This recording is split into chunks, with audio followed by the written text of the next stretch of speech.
Sir మాది అన్నమయ్య జిల్లా ఓబులవారిపల్లె మండలం వైకోట విలేజ్ అండి. నేను జెడ్పీ హై స్కూల్ చైర్మన్ని. నా పేరు కోడి సుబ్రహ్మణ్యం. గత 5 సంవత్సరాలుగా నేనే చైర్మన్గా ప్రజలు మన తల్లిదండ్రులు విద్యార్థులకు తల్లిదండ్రులు నన్ను ఎన్నుకోవడం జరిగింది.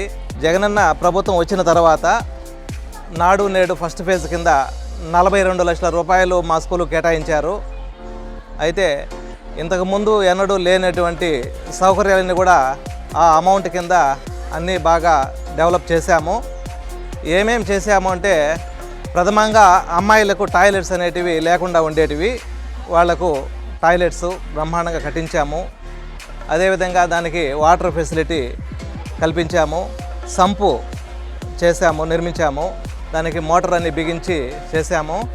హ్యాండ్ వాష్, ఈ మధ్యాహ్నం మిడ్ డే మీల్స్లో భాగంగా హ్యాండ్ వాష్ ఇంతకుముందు సౌకర్యం లేదు, దానికి హ్యాండ్ వాష్ పైప్స్ అన్ని ట్యాప్స్ అన్ని నిర్మించాము. అదే ప్రతి క్లాస్ రూమ్కు ఇంతకు మునుపు నార్మల్గా ఈ సిమెంట్తో కింద అలికించేది, ఇప్పుడు ప్రతి క్లాస్ రూమ్ కూడా బేతం చీరల బండలు వేశాము. కరెంటు సౌకర్యము, ప్రతి రూమ్కు కూడా 4 రూమ్ ఫ్యాన్లు బిగించాము. ఎట్లా ఉందంటే ఇప్పుడు స్కూలు చాలా బ్రహ్మాండంగా కార్పొరేట్ స్కూలుకు పోటీ పడే విధంగా మా స్కూల్ అయితే ఉంది.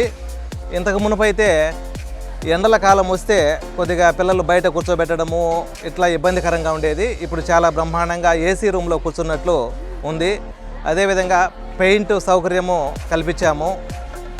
ఇంకా ప్రతి క్లాస్ రూమ్కి ఇంతకు మునుపు పిల్లలు అయితే కింద కూర్చునేవాళ్ళు, ఇప్పుడు డెస్కులు ఇచ్చారు. బాగా బ్రహ్మాండంగా సౌకర్యాలు బాగా అయితే మెరుగుపరిచాము. అదేవిధంగా ఈ జగనన్న కిట్స్ జేవికే దానిలో భాగంగానే జగనన్న ప్రభుత్వం వచ్చిన తర్వాత ప్రతి విద్యార్థికి బుక్స్ ఇవ్వడము, యూనిఫామ్ ఇవ్వడము, బ్యాగు, బెల్టు, షూ, టై అన్నీ ఇవ్వడం జరిగింది. ప్రతి పిల్లాడికి కూడా ఒక డిక్షనరీ అనేది ఇవ్వడం జరిగింది. ఈ 8th క్లాస్ పిల్లలకు ట్యాబ్స్ ఇచ్చారు, మంచి కంపెనీ ఇచ్చారు. దాదాపు 33,000 రూపాయలతో ఒక ట్యాబ్ ఇచ్చారు 8th క్లాస్ పిల్లలకి. అది ఇంటర్మీడియట్ వరకు ఉపయోగపడుతుంది వాళ్ళకు.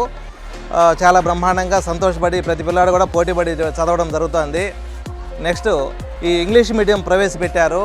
ఇంతకు మునుపు మాకైతే మా గ్రామంలో ట్యూషన్ చెప్పే టీచర్ కూడా లేరు, బయట నుంచి వస్తారు వెళ్ళిపోతూ వచ్చారు టీచర్స్. ఇప్పుడు ఇంగ్లీష్ మీడియం వచ్చిన తర్వాత ప్రతి ఒక్క టీచరు ప్రతి సబ్జెక్టుకు 2 టీచర్లు ఉన్నారు మా స్కూల్లో. పిల్లలకు చెప్పడం కానీ, బాగా స్టడీ అవర్స్ పెట్టడం కానీ, ఇంగ్లీష్ మీడియం శ్రద్ధతో చదవడం కానీ, చాలా ప్రైవేట్ స్కూల్తో పోటీపడి మా పిల్లలు బాగా చదువుతున్నారు.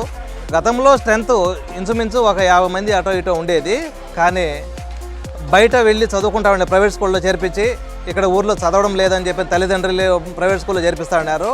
ఈ జగన్ గవర్నమెంట్ వచ్చిన తర్వాత అర్థం చేసుకొని ప్రజల్లో కూడా మార్పు వచ్చింది. అరే ప్రభుత్వం బాగా చేస్తున్నాడు, జగన్ బాగా చేస్తున్నాడు, మనం ఎందుకు బయట లక్షలు ఖర్చు పెట్టి చేర్పించాలనే ఆలోచన చేసి బయట